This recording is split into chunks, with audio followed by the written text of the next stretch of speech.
अखेर बारामती नगर परिषदेची रखडलेली सर्वसाधारण सभा 20 मे रोजी बारामती नगर परिषदेची रखडलेली सर्वसाधारण सभा अखेर येत्या 20 मे रोजी होणार असून नगरसेवकांना याबाबत अधिकृत नोटीस बजावण्यात आली आहे।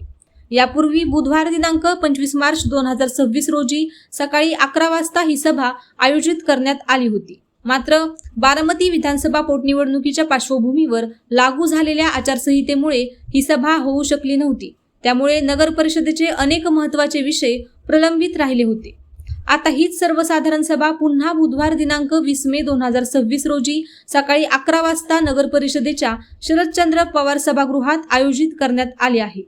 सभेमध्ये यापूर्वीच्या जोडपत्र अ मधील सर्व विषयांवर चर्चा करून कामकाज चालविण्यात येणार असल्याचे नोटिसीत स्पष्ट करण्यात आले आहे।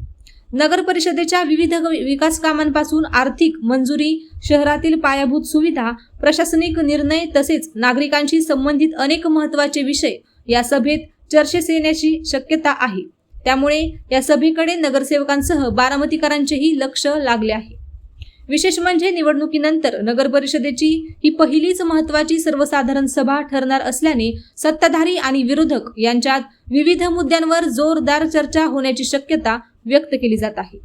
शहरातील रखडलेली कामे, निधी वाटप, विकास आराखडे आणि प्रशासनाच्या कार्यपद्धतीवरही सभेत प्रश्न उपस्थित होऊ शकतात। दरम्यान नगर परिषदेने सर्व सदस्यांना वेळेत उपस्थित राहण्याचे आवाहन केले असून सभेतील कामकाज सुरळीत आणि नियोजनबद्ध पद्धतीने पार पडावे यासाठी प्रशासनाकडून तयारी सुरू करण्यात आली आहे। अशाच नवनवीन बातम्या पाहण्यासाठी बारामती वार्तापत्र चॅनलला लाईक करा, शेअर करा, सबस्क्राईब करा आणि बेल आयकॉन प्रेस करा।